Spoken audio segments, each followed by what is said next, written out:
All right, you all, welcome back to the 12th edition of the Diggie A2 podcast. Thank you for all your love and support, all the, as I mentioned earlier, from the last subsequent weeks, text messages, Facebook messages, all kinds of showing love for the support of hip hop. And I'm just so blessed to be having this show and this platform to share with everybody. But today we're going to be talking about the iconic Salt-N-Pepa, one of the most important hip hop groups in history. And I have a couple of special guests that I want to introduce to you all. So with all that being said, I want to first off introduce Vida Loca. So Vida is a part of the One Voice radio station here in Kansas City, and she is an extraordinary, what I would say, personality. She's on the show with us today. So, ladies, I'm going to have you all. Here we go. I'm sorry. Okay. Have you all get in here. There we go. I'm sorry. So, now. Vida, I just want to introduce you really quickly. We've seen a lot of your work. We are so excited to have you on with us today, spending time on your Sunday afternoon to talk with us. And I just want to give you the opportunity to tell the fans and listeners that are watching a little bit about your background, and more importantly, why did you or how did you fall in love with hip hop? How did I fall in love with hip hop? That's great because I also use that as a metaphor. But let's see. I'm with One Voice Radio. My show is called Vibing with Vida, and what I do on my show is I bring on local artists from the Kansas City area. People travel from a few different states to actually be on my show, and I try to keep Kansas City relevant, because so many people always say Kansas City's behind and music doesn't get out here until it. No, that's not going to happen anymore. I'm going to try to bring the underground to Kansas City and the Kansas City underground to the rest of the world.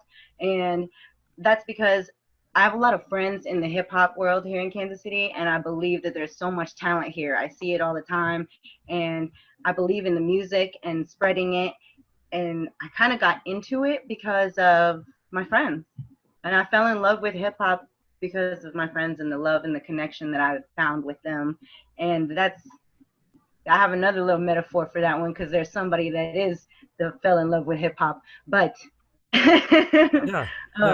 but you know, I love it and I can't stay away from it. I always get pulled back because one of my friends will hit me up and be like, "Hey Vida, you want to be in a video?" And I'm like, yeah. So that's what's up. Well, thank you so much. And then, of course, we have the queen, the reigning, defending, undisputed queen of Diggie A2 with us today, Miss Jessica Dalby, giving her love and presence on the show, talking about Salt-N-Pepa, you guys. So I'm super, super excited. Salt-N-Pepa, yo. Yeah, it's about to go down. It's about to go down. So I'm going to show here a little short accolades. One of the most important accolades that I do want to point out is they won the I Am Hip Hop Award from the BET Hip Hop Awards in 2010. And the reason why I chose that one, even more so than the Grammy Award that they have, is because that was from the hip hop community showing love to Salt-N-Pepa because of the groundbreaking and breakthrough work that they did, not only for hip hop, but for women in hip hop as well. The empowerment that they did, and not be able to have razor sharp lyrics and be sexy at the same time. They were the first ones to pull that off. And that is why they are considered the first ladies of rap and hip hop for a reason. So I want to get into a little bit of discussion about this topic, ladies. So the first thing I want to do is pass the mic to Vida first, since you're our guest this week. And Vida, I want to talk about first off is the impact of Salt-N-Pepa in the late 80s. So in the late 80s, we probably didn't, we see a lot of men as males. It's a male dominated field, right? But not a lot of ladies were able to break through. Well, how was it in your opinion in regards to Salt-N-Pepa, how they were able to break the mold and find their own lane in hip hop in the 80s? They were really revolutionary, and I think that they were really strong. They were really strong women, and they didn't have to use super vulgar lyrics, but you could tell by the way that they carried themselves and the subjects that they spoke about and how they spoke about it. Because I told you a little earlier that they were one of the first albums that I was even allowed to listen to. I was a young girl growing up, and there was a lot of hip hop that I wasn't allowed to listen to. It wasn't deemed appropriate, but they were. And I think that was very important for them being able to spread their message to the younger women in society who also came to look up to them as icons and idols and something to aspire to be. They overcame a lot of adversity being the first females of hip hop. Okay, there was only men in the industry, and so they were going where no woman had gone before in hip hop, and it was bold, and they went there strongly. Absolutely. And Jess, same question, but in a different context. So we've had MC Light on the show this season before. So MC Light, in my opinion, is a little bit more iconic than Salt-N-Pepa. However, with that in mind, Salt-N-Pepa broke down walls that MC Light wasn't able to do. So when we're talking about females in the industry, and you grew up in Brooklyn, New York, so you got to see all this happen unfold in your backyard growing up. So what do you think the difference between what Salt-N-Pepa's impact was on the 80s of hip hop as opposed to MC Light? What was the difference between those two artists? Well, for me, in my personal opinion, you know, if you go back to the previous shows, you tend to see a lot of the hip hop came from the boroughs of New York. So you'll hear from Brooklyn, you'll hear from Queens, and you'll hear from Bronx, you know, and you look at Salt-N-Pepa and MC Light at the same time, it was male dominated.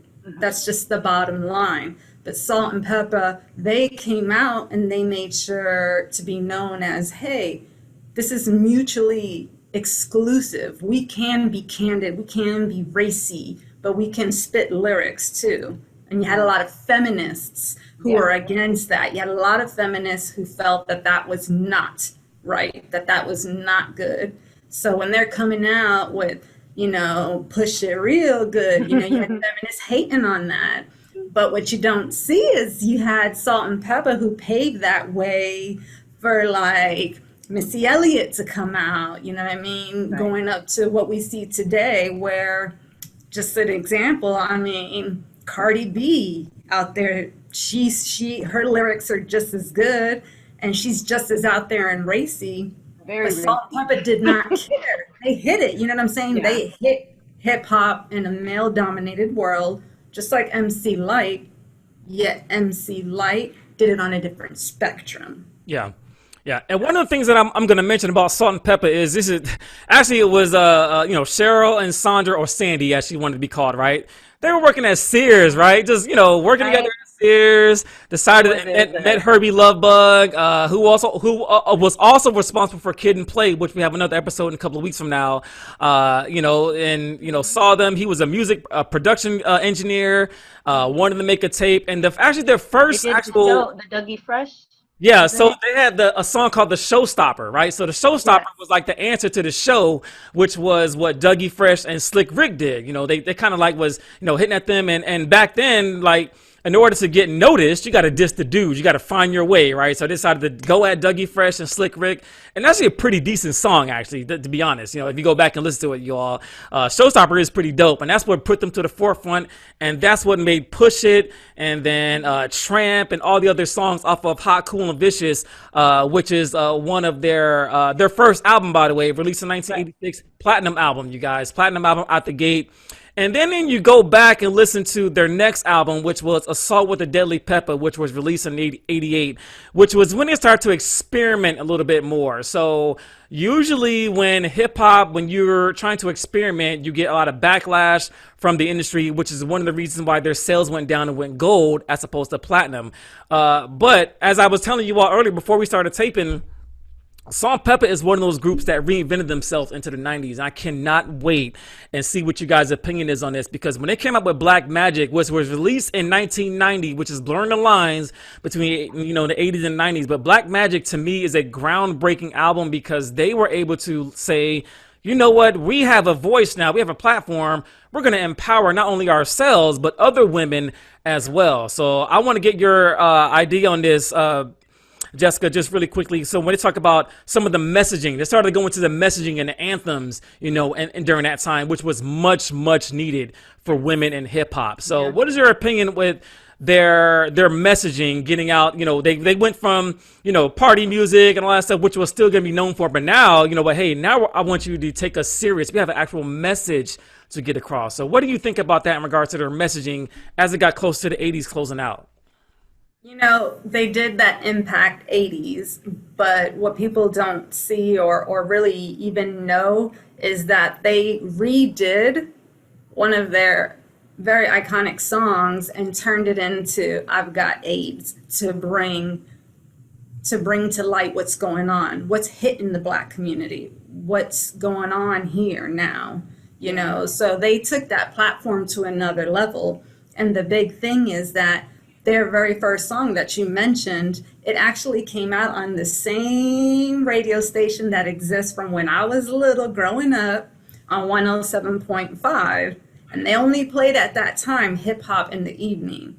So, you know, as Salt-N-Pepa revolutionized, you know, they said, okay, you guys see me for, you know what I mean, being out there and I'm racy, but now I'm going to flip the script on you.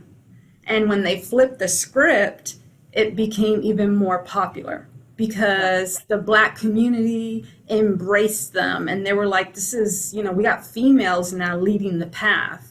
It's not only males. And like I said before, you know, you look at 2020 and you don't see female artists afraid anymore. You see them coming out. You know, Vida has witnessed it. She could say it on her own, you know what I mean? Like, they are strong. And I feel like owning every bit of their sexuality. They own every bit of their sexuality these days. Like, there's no shame. Exactly. Yeah. And that's the great thing about the female hip hop artists of today. And being able to say, hey, no, the 80s was prevalent because look at where you are today. And there's no shame. You can embrace your sexuality. You can embrace how you spit it because your lyrics will speak for itself.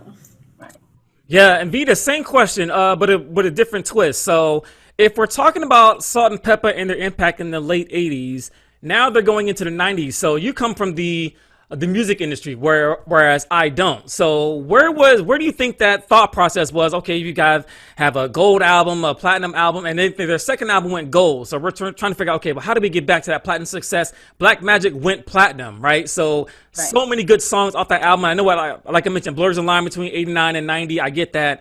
But someone had to go to them and say, hey, look, you guys, how are we going to shift? We're going to have to do some sort of shift to get the message out. The shift might have actually happened when they, you know, they had 3 members, and there was, let's see, they first had the Spinderella position was occupied first by LaToya Hanson, and then when they gained their success, it was after they got DJ Spinderella. Right. And that's actually when a lot of their music changed. Maybe it was their attitude, maybe it was simply getting somebody that fit their group. But they realized that they had an impact in this world, and they had all of these women who looked up to them. And I think they acknowledged that as an icon, it sort of became their responsibility to speak on all of these strong topics that we needed to know about, that people needed to hear about, because AIDS, like that, at that time, it was big. It was just coming out, and it was impacting people. People were dying from it. And Eazy-E, and you know, so they had to talk about it. Something had to be done. And as icons, I think they acknowledged that it was sort of an underlying responsibility to help out your people, be there for your people, and make sure that they, you know, do it for the people. just to kind of caveat on that, I think not only in the music, I think they just built that cultural legacy. Yeah. You know, if you look as well as into the hip hop music, they took that hip hop music and threw it into the culture. So now you've got that cultural legacy where you're seeing today. You know what I mean?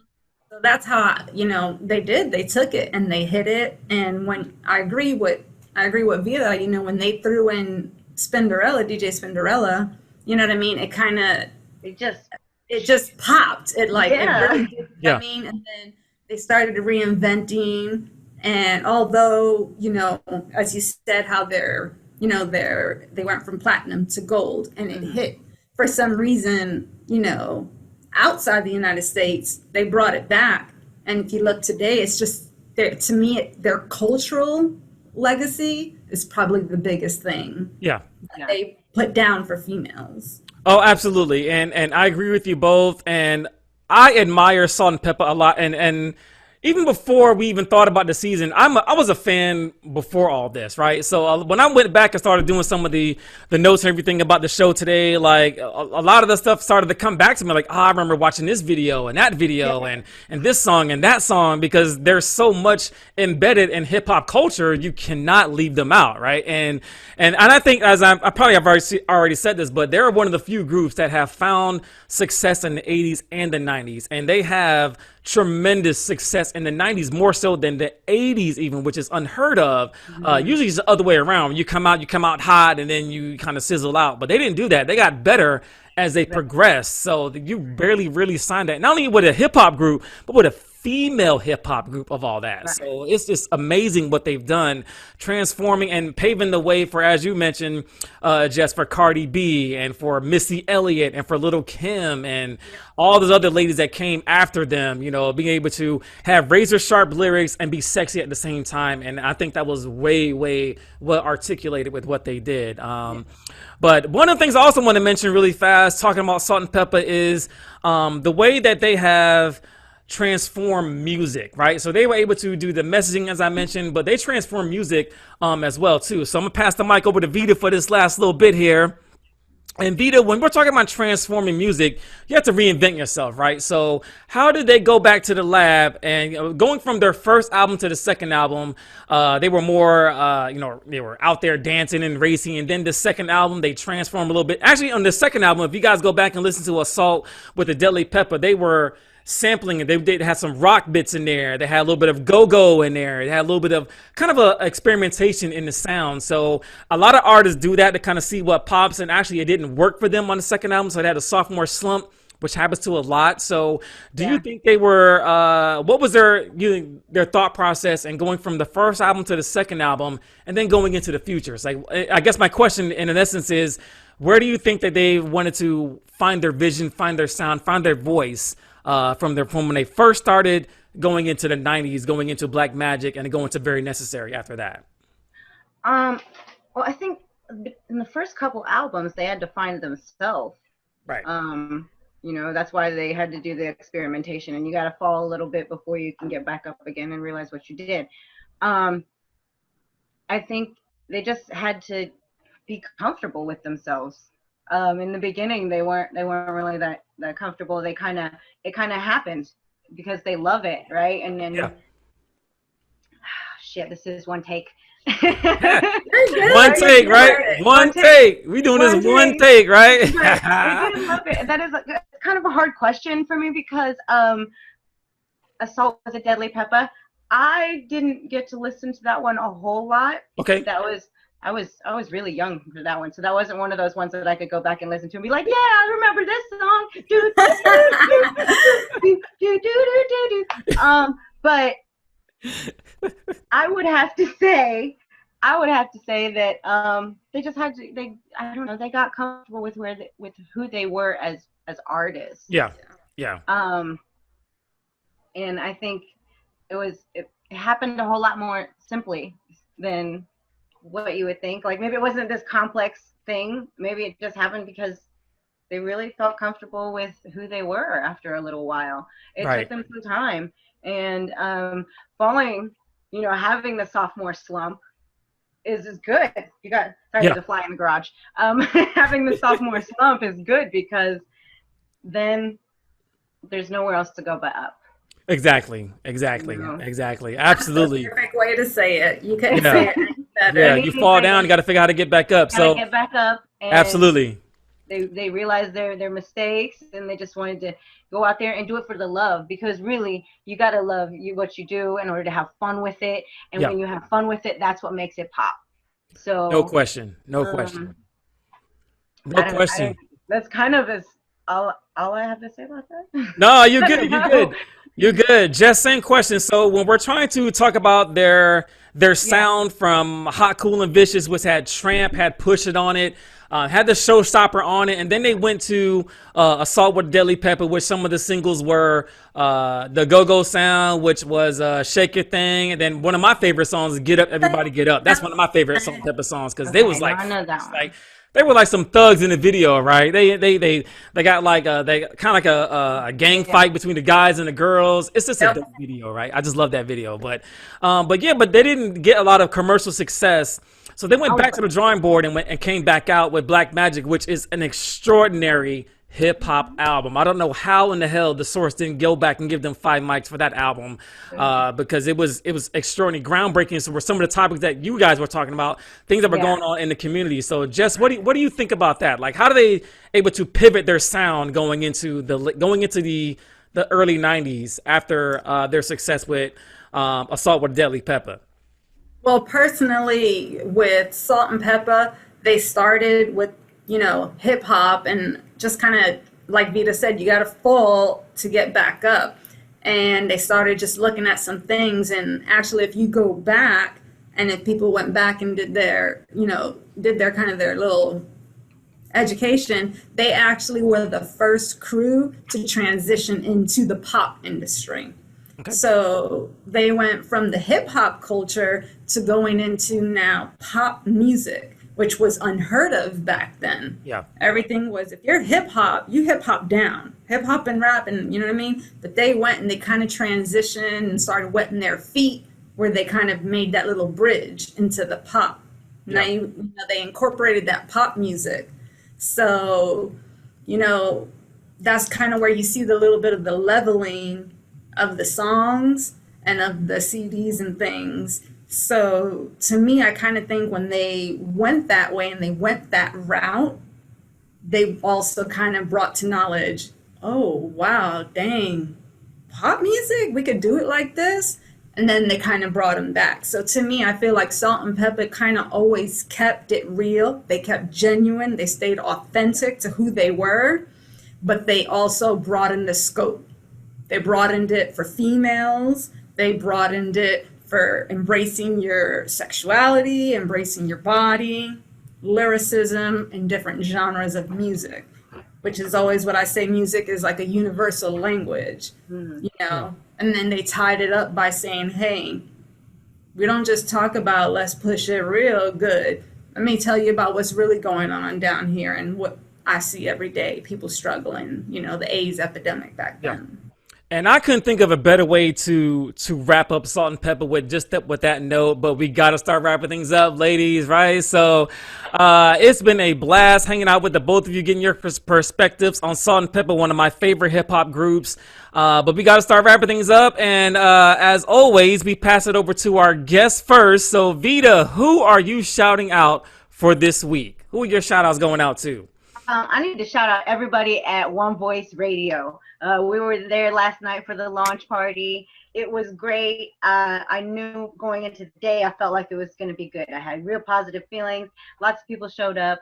So Damian, Lady Jane, Alicia, Emails, aka Emails, Danielle, and of course King Tut from out there at One Voice Radio. That's my crew. I'm gonna give them a shout out. That's what's up, babe. Thank you guys for having me. Thank you. Thank you. Like, this is awesome. The Queen of Diggie A2. Who are your shout outs going out to this week, ma'am? Honestly, first, my shout out would be, I feel blessed.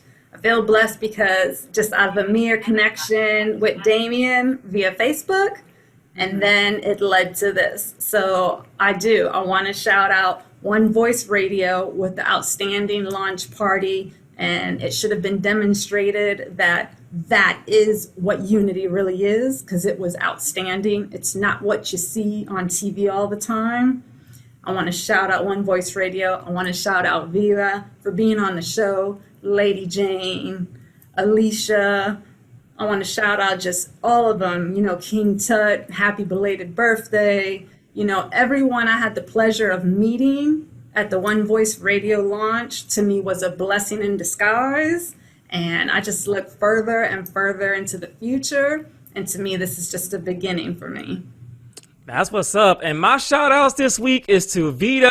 Thank you so much, Ma, for coming on the show this week, man. Like, it's a blessing to be connected with our local crew here in Kansas City and to the One Voice Radio crew, to you guys coming on for 2 weeks in a row now. It's just awesome. It really is awesome. And being blessed with you guys' thought process and presence. And babe, thank you for always having my back, pushing us forward as far as we can go with this. But other than that, no one else getting no shout outs. All right. That's it for the week. All right. So next week, let's look ahead to next week. Next week. I'll plug my app. Plug my app. Got one more? Go ahead. Plug my app. Go to the Google Play Store and download the One Voice Radio app so that you can listen to Vibing with Vida every Saturday at 5 p.m. No doubt, and we will definitely put that link here in the bottom here in the description. You guys go out there, support local artists, support Vida. She does an awesome show, and I can't wait to get on there and see what's going on and have some collaborations in the future. But next week, we're going to be talking about the iconic MC Hammer. It's going to be me,